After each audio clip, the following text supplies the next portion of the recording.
What happens when betrayal shatters a family and ancient tradition demands a harsh price?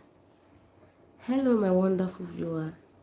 It's another interesting story today. So we're going to be sharing another interesting story today. And thank you for tuning in to my live stream. Let's go.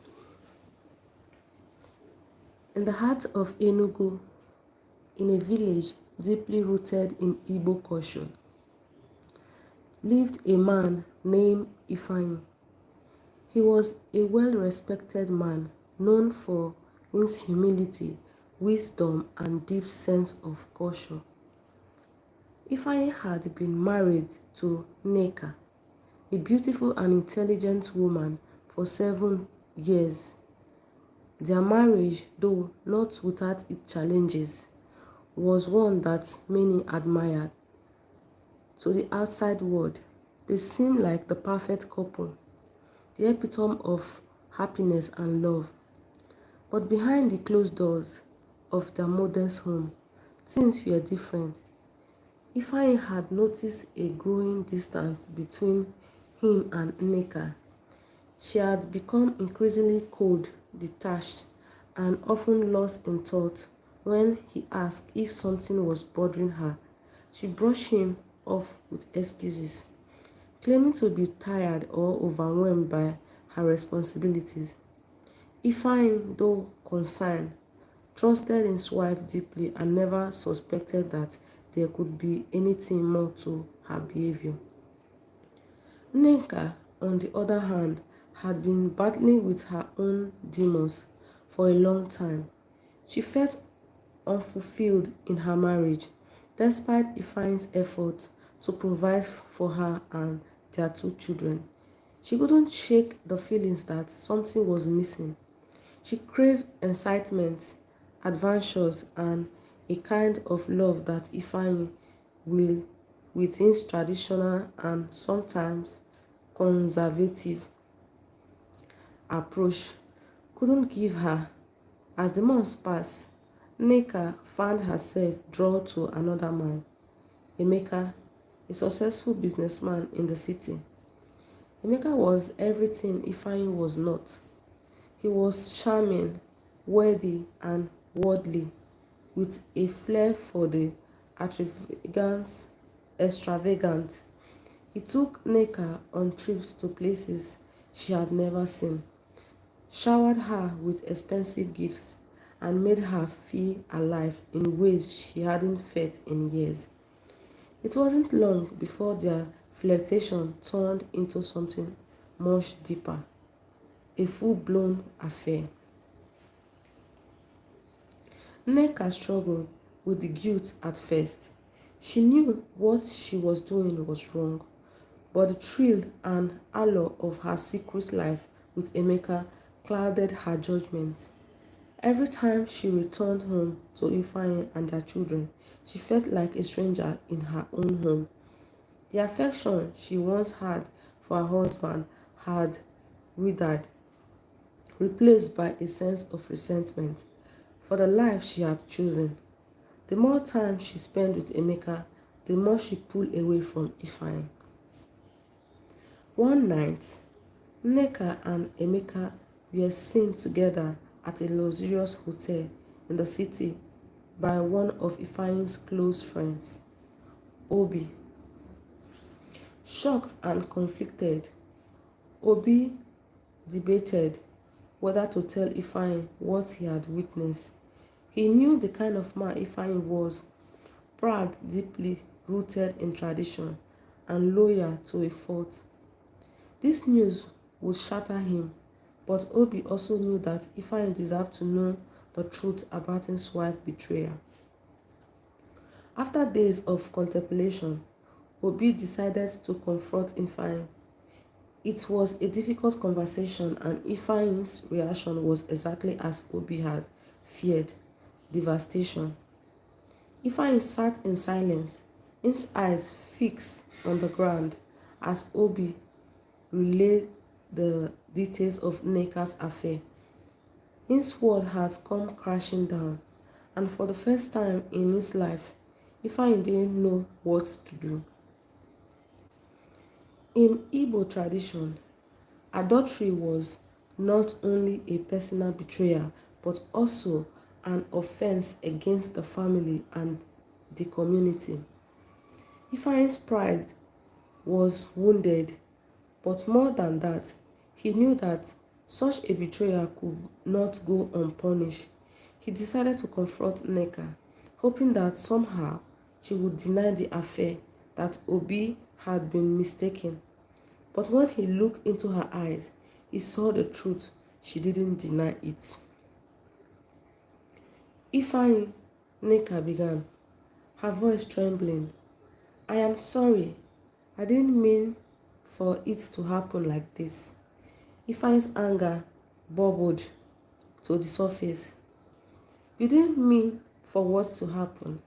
You didn't mean to betray me, to make a mockery of our marriage, of our family. Tears streamed down Nneka's face, but Ifeanyi was unmoved. The trust that had once been the foundation of their marriage was shattered beyond repair.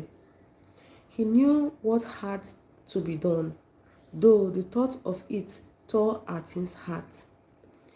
In the days that followed, Ifeanyi made arrangements to consult the elders of their village. In Igbo culture, matters like this were not taken lightly. The elders would summon the traditional court, a secret society, a secret society of men who upheld the customs and laws of the land. They were feared and revealed. The decision final and binding for the worst. The traditional court had been responsible for maintaining order in the community, especially in matters of marriage and family.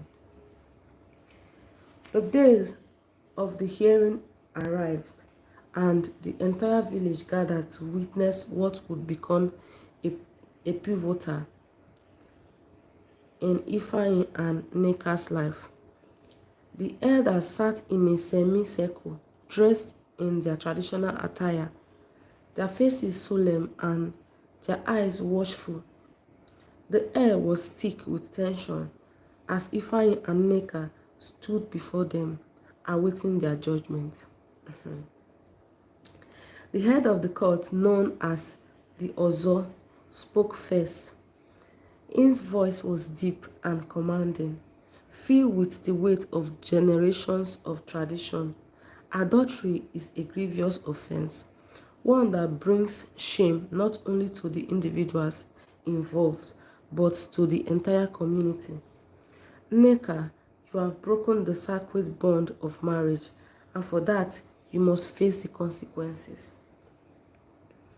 Nneka, trembling, fell to her knees, pleading for mercy, but the Ozo was unmoved. There can be no mercy for a betrayal of this magnitude. The punishment was swift and severe, in accordance with Igbo tradition. Nneka was to be divorced from Ifeanyi and banished from the village. She would be marked as a woman who had defied the sanity of marriage, a warning to others who might consider straying from their vows. The elders decreed that Nneka's children would remain with Ifeanyi and she would be stripped of any rights to their property. As Nneka was escorted away by members of the court, the village watched in silence. Ifeanyi stood alone, his heart heavy but resolute. He had lost his wife, the mother of his children, but he had upheld the honor of his family and his community. In the weeks that followed, Ifeanyi tried to pick up the pieces of his life. He threw himself into his work, focusing on raising his children and maintaining the home that Nneka had abandoned. But despite his efforts, the pain lingered. Everywhere he went, he was reminded of the life he had once shared with her. The laughter they had shared, the plans they had made, all of it felt like a distant memory now, tinted by her betrayal. Yet, as time passed, Ifeanyi found solace in his children. They were his anchor, the reason he kept going, even when the weight of his loss threatened to pull him under. His son, Chuka, was just 6 years old, while his daughter Ada was 4. They were too young to understand the full extent of what had happened, but they sensed the change in their father. Ifeanyi made it his mission to be both mother and father to them, ensuring that they lack for nothing. Despite the village judgment of Nneka, Ifeanyi could not bring himself to hate her completely. There were nights when he lay awake, wondering what had driven her to betray him.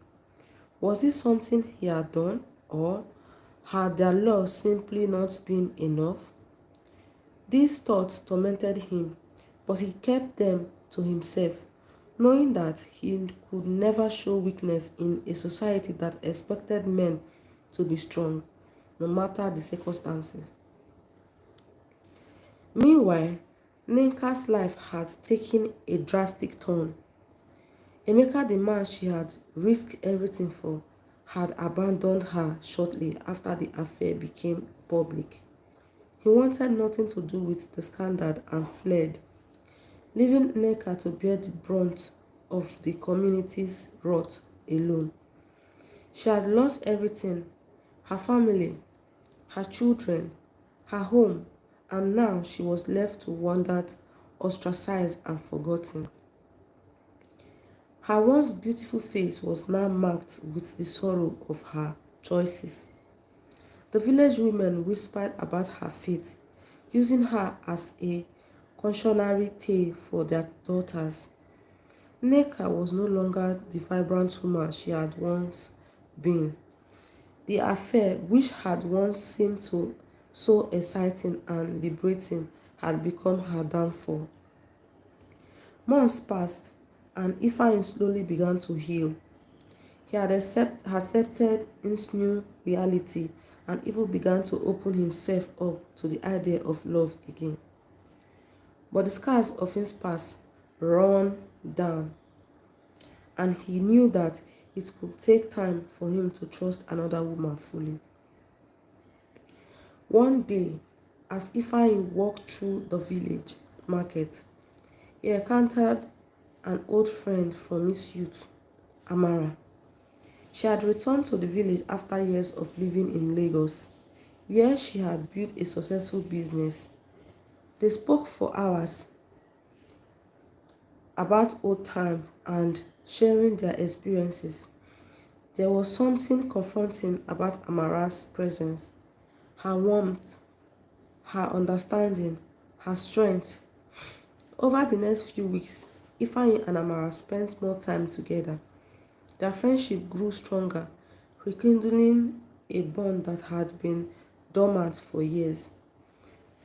Amara, different from Nneka in many ways. She was independent, confident, and had a deep appreciation for her culture. But she was also open-minded and progressive in her thinking. Ifeanyi found himself drawn to her in ways he hadn't anticipated. Amara too had had her own story of heartbreak. She had been engaged to a man in Lagos who, like Nneka, had betrayed her trust. She left Lagos after the breakup to start afresh in her hometown, hoping to heal from the wounds of her past. Meeting Ifeanyi again, seeing the pain he carried, she recognized him, the same struggle she had faced, the challenge of trusting again, of rebuilding a life after betrayal. One evening, Ifeanyi invited Amara to his home for dinner. It was a quiet evening, the children playing in the courtyard as they shared a meal. Amara noticed how tenderly Ifeanyi cared for his children, how he smiled at them, even though his eyes still carried the weight of his past. As the evening progressed, they sat outside under the stairs, talking about their lives, their hopes, and their fears. Ifeanyi, Amara began softly, I know you've been through so much, and I don't want to rush anything, but I can't deny that I feel something between us. I see the way you look at me, and I feel the same way. Ifeanyi remained silent for a moment, gazing at the stairs. Amara, you are a wonderful woman. You have brought light into my life when I thought I would never feel joy again. But my heart is still healing. Nneka's betrayal left scars I didn't know I had. Amara nodded, understanding his hesitation. I know, Ifeanyi, and I am not asking for anything now. I just want you to know that I am here for you whenever you are ready. I know what it's like to be hurt by someone you loved, and I would never want to rush you into anything you are not ready for. Their conversation that night deepened their connection, but they both knew that healing would take time. Ifeanyi continued to focus on his children, his work, and his responsibility, but Amara was a constant presence in his life, offering support and understanding without pressuring him for more. As the months went by, the village began to notice the growing closeness between Ifeanyi and Amara. Some whispered that perhaps Ifeanyi had finally found a woman who could replace Nneka in his heart. Others warned him to be cautious, reminding him of how Nneka had once seemed perfect only to betray him in the end. But Ifeanyi paid little attention to the gossip.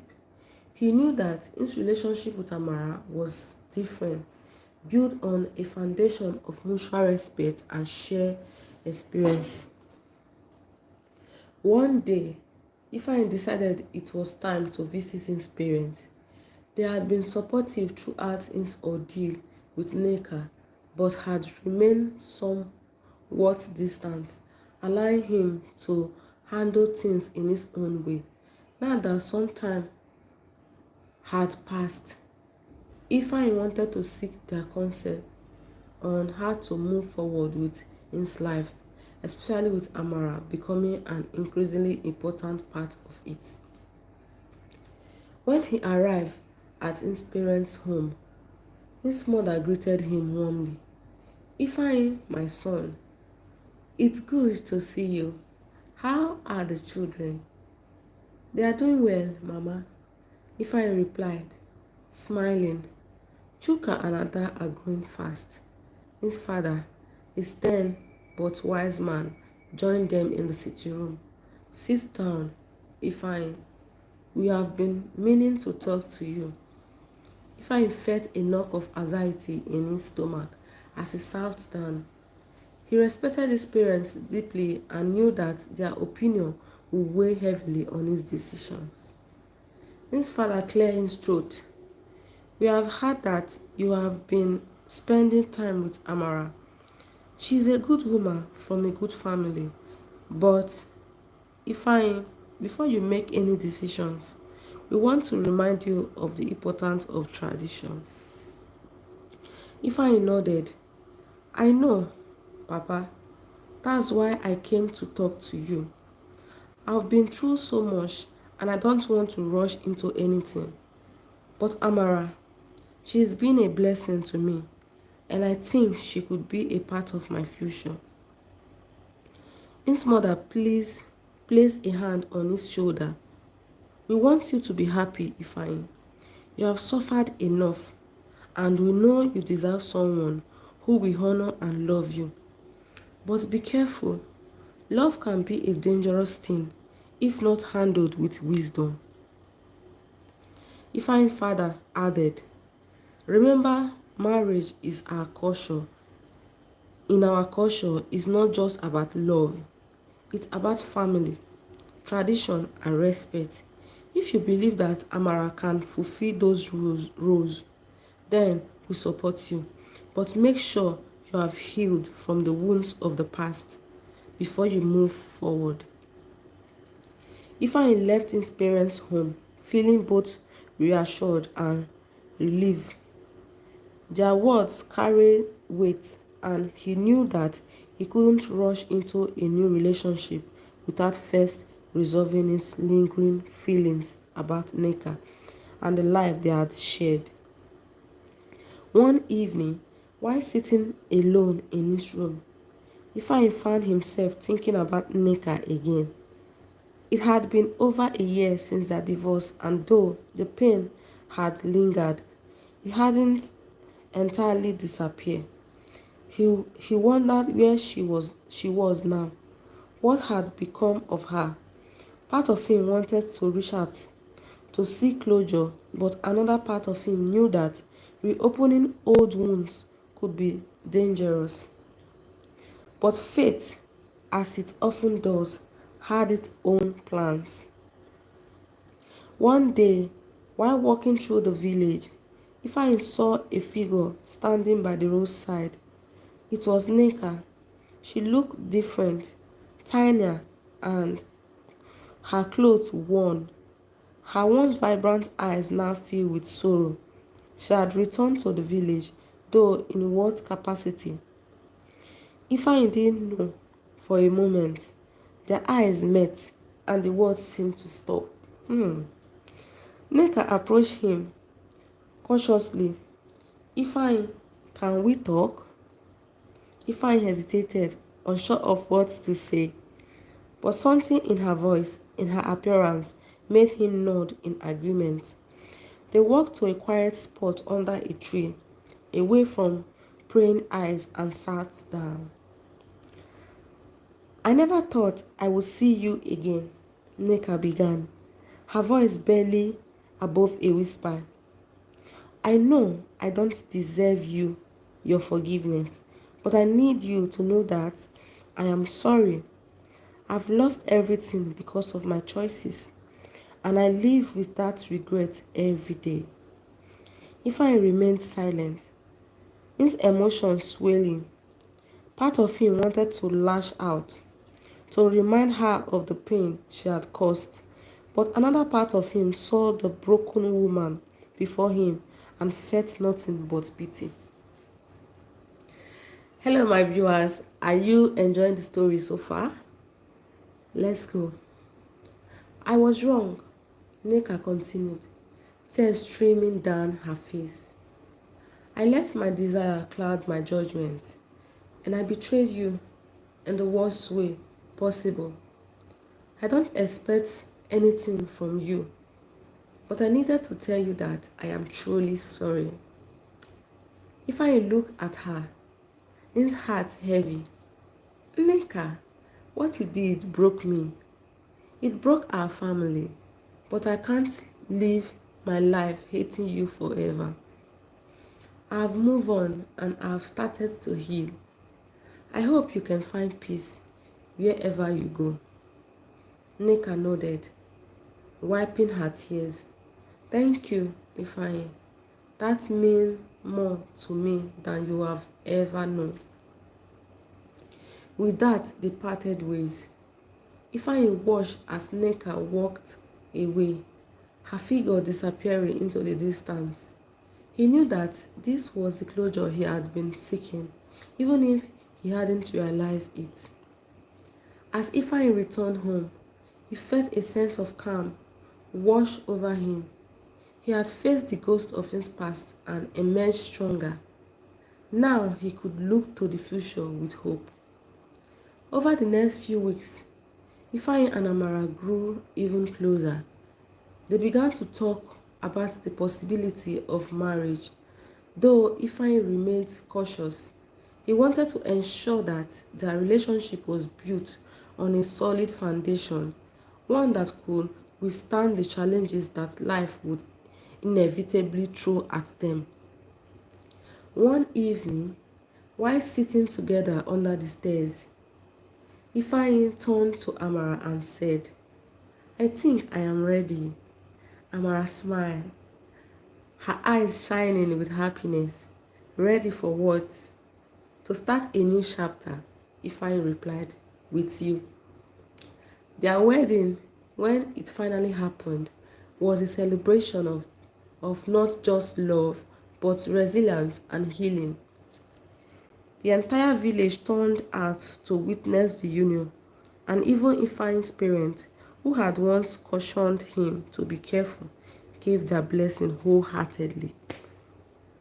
As they stood before the elders, Ifeanyi couldn't help but reflect on how far he had come, from the pain of Nneka's betrayal to the warmth of Amara's love. His journey had been long and difficult, but in the end, he had emerged stronger, wiser, and ready to face the future with hope.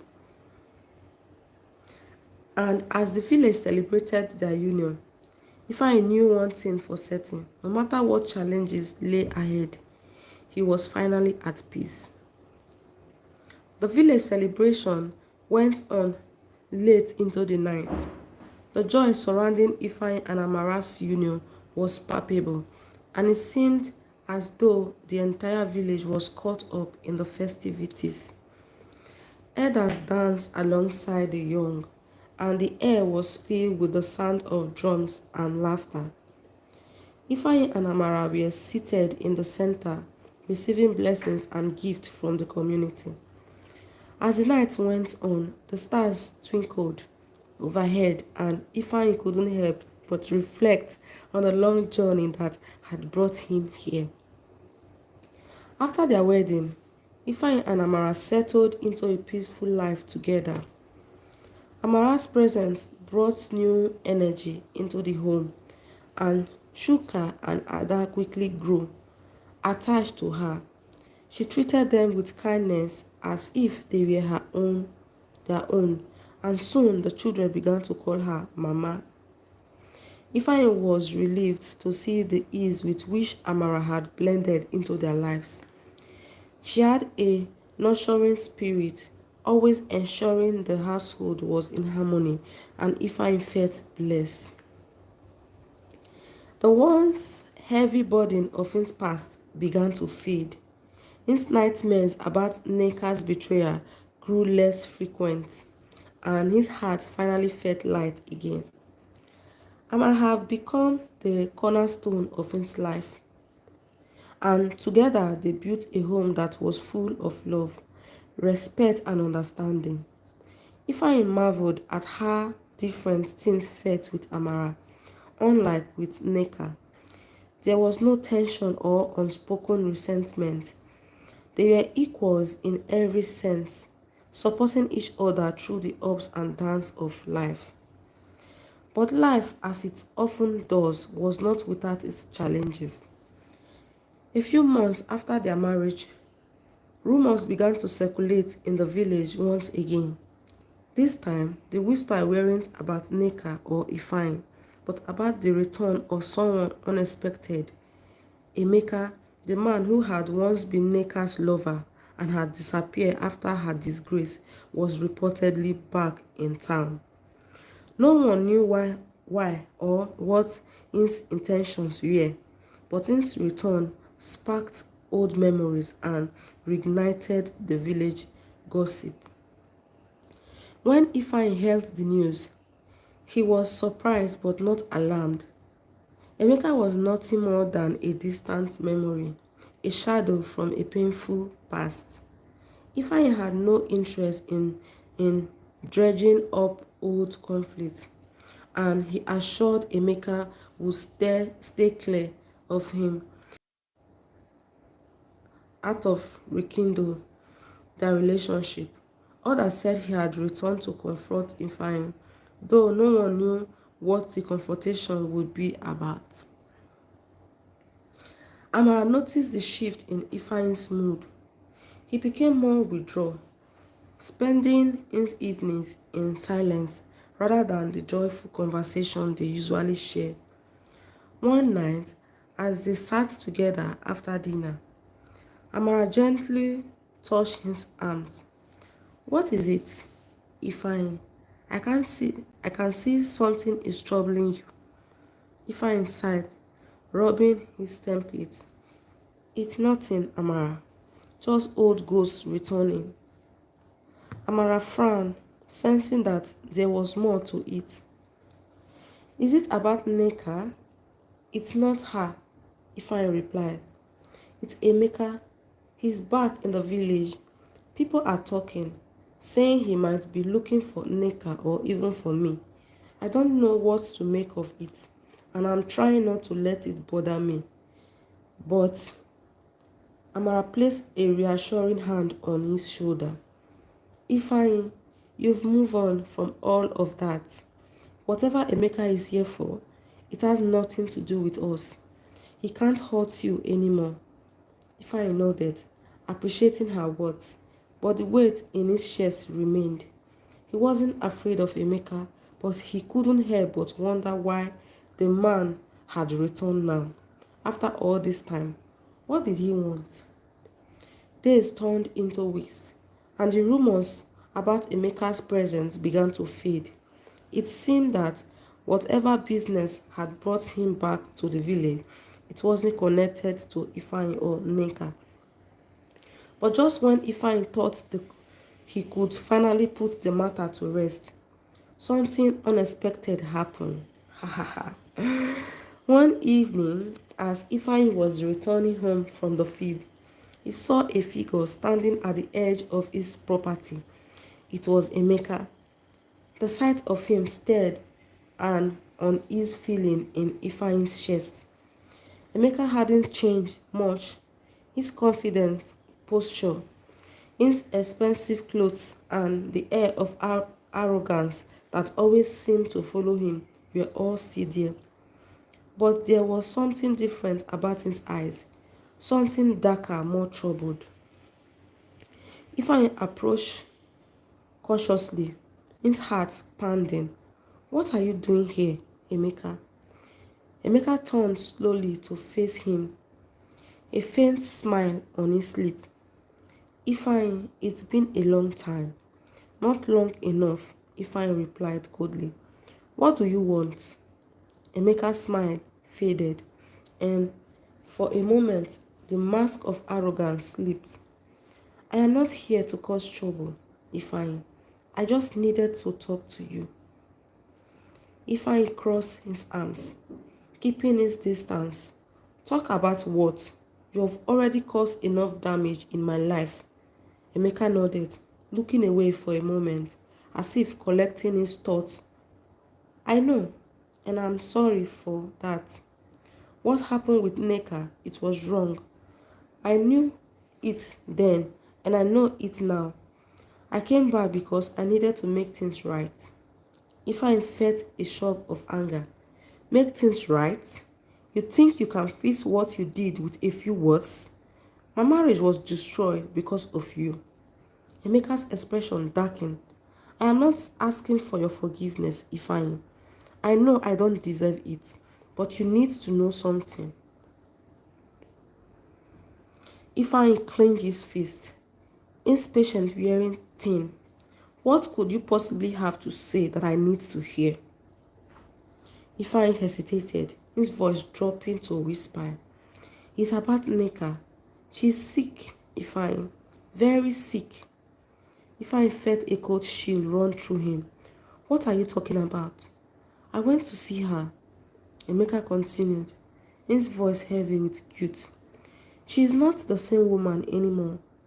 She's been living in poverty, struggling just to survive. I didn't know things had gotten so bad for her. Ifeanyi stood still, his mind racing. He hadn't thought about Nneka in months, hadn't wondered where she was or what had become of her. He had assured she had left the village for good, starting a new life somewhere else. But to hear that she was sick, struggling, I am not asking you to do anything, Emeka said, his voice breaking the silence. I just thought you should know. She's still the mother of your children, Ifeanyi. With that, Emeka turned and walked away, leaving Ifeanyi standing alone in the twin light. That night, Ifeanyi couldn't sleep. His mind was consumed with thoughts of Nneka, her betrayal, the pain she had caused, and now her suffering. Part of him wanted to forget everything Emeka had said, to let Nneka's fate remain in the past where it belonged. But another part of him couldn't shake the sense of responsibility he felt. As much as he had been hurt by her action, she was still a part of his life, the mother of his children. The next morning, Ifeanyi made a decision. He would find Nneka to reconcile or rekindle anything, but to see for himself if what Emeka had said was true. He needed closure, and more than that, he needed to ensure that his children's mother wasn't suffering alone. He told Amara about his decision, and she ever understanding, supported him. "Go," she said softly. "You need to see her. I will be here when you get back." With a heavy heart, Ifeanyi set out to find Nneka. He hadn't seen her since their divorce, and part of him dreaded the encounter.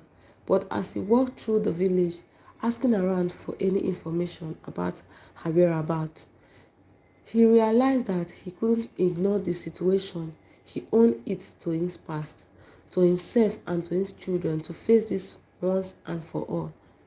It took him several hours to search him, but eventually, Ifeanyi found her.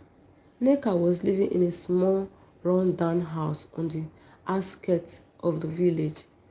When he knocked on the door, there was no answer at first.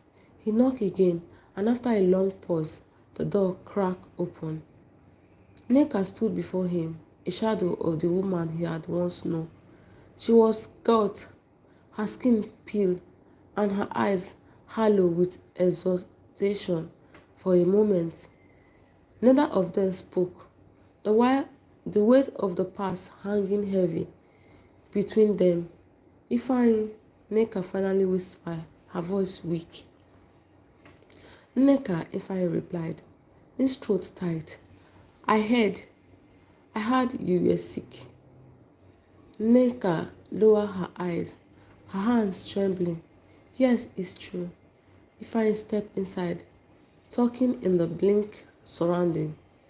The house was barely furnished, with only most basic necessity. Nneka sat down on a small, worn-out chair, her frail body sinking into it.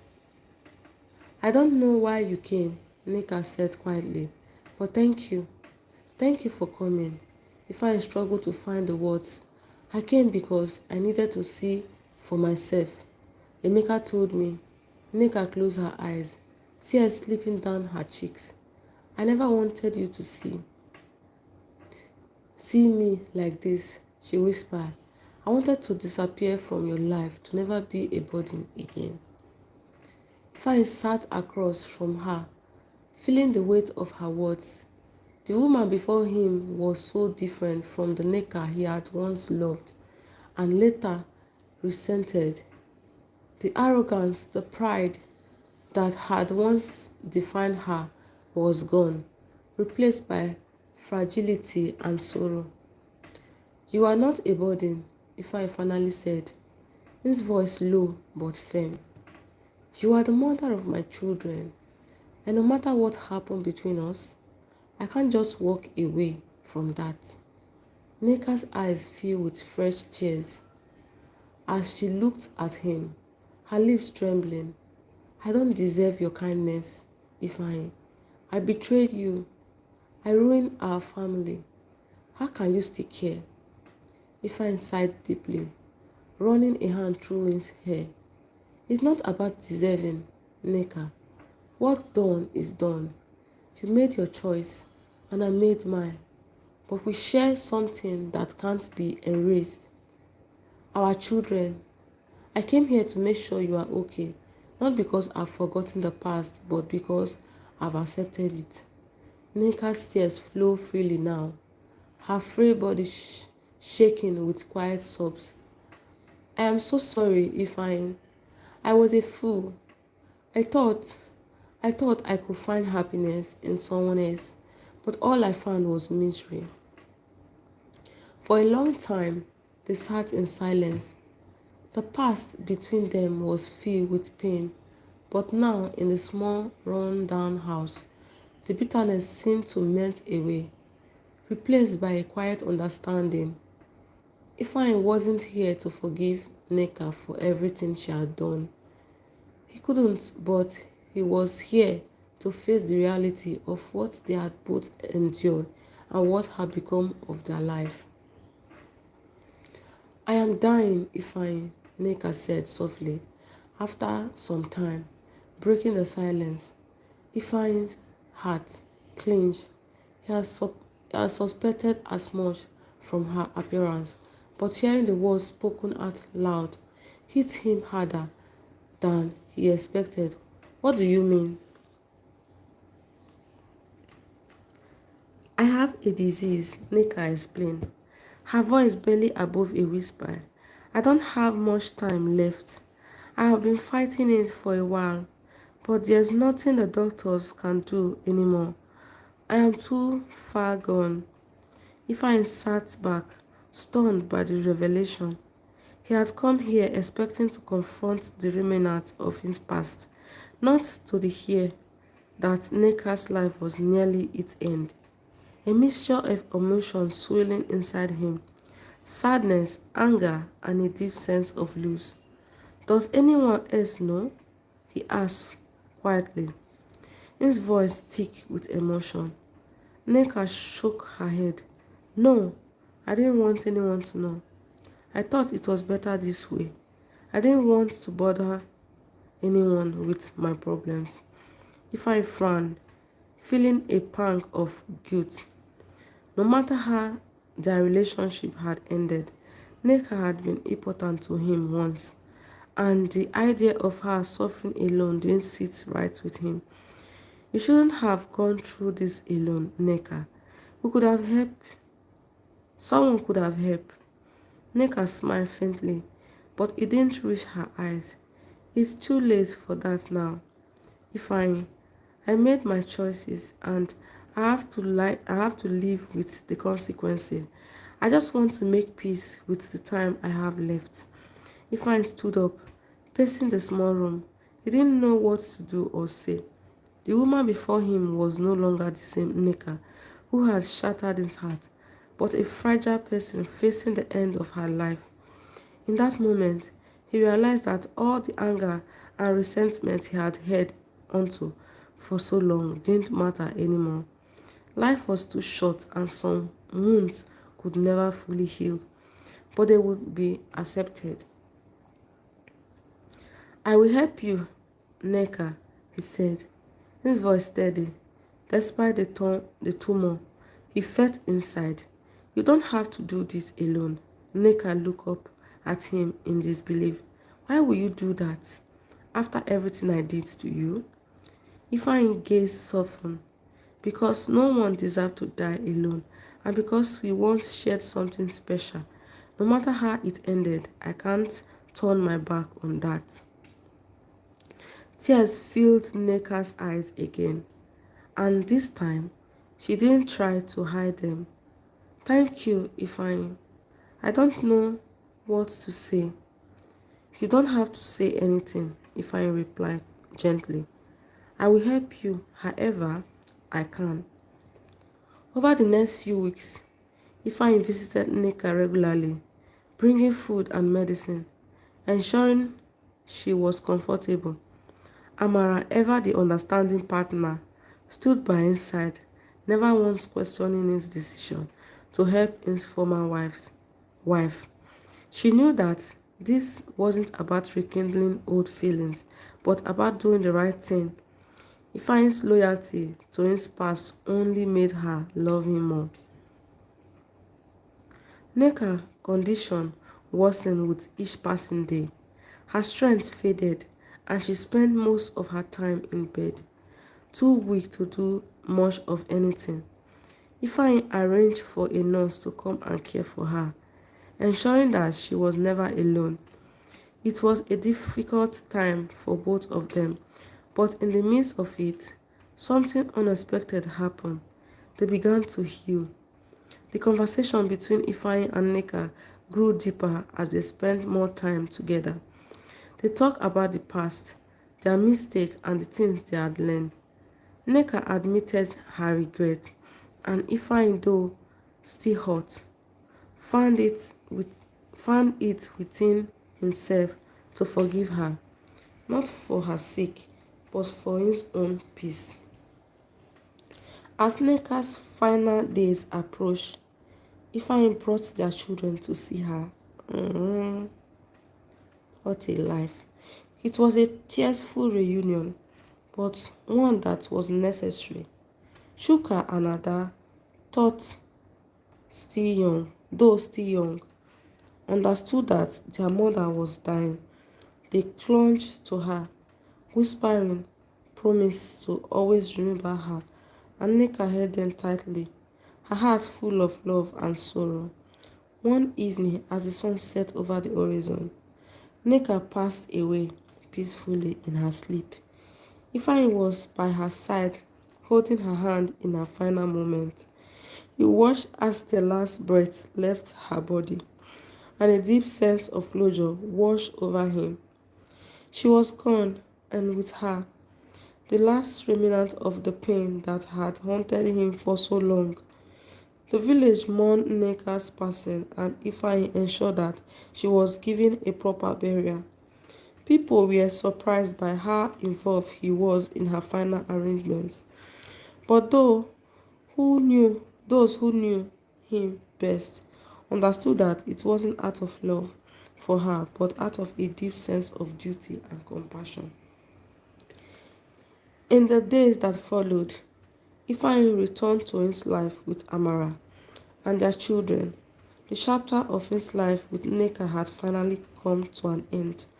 And though it had been filled with pain and heartbreak, it had also taught him valuable lessons about forgiveness, resilience, and the power of moving forward. As he sat on the porch one evening, watching Shuka and Ada play with Amara, Ifeanyi smiled. He had found peace at last, not because the past had been forgotten, but because he had made peace with it. Life had a way of surprising him, of taking him down paths he never expected. But in the end, he had found love and healing in the most unexpected places. And as the sun dipped below the horizon, casting a warm glow over the land, Ifeanyi knew that no matter what challenges lay ahead, he was ready to face them with the people he loved and by his side. What an emotional story, an interesting one at that. Did you guys learn anything from this story? And please, can you drop your comments of how you feel and what the lessons you learned from the story? That will mean a lot to me. Thank you for always sticking in, for always watching my live stream. I am grateful and honored. So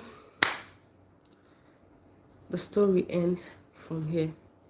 Thank you so much and bye. Good night.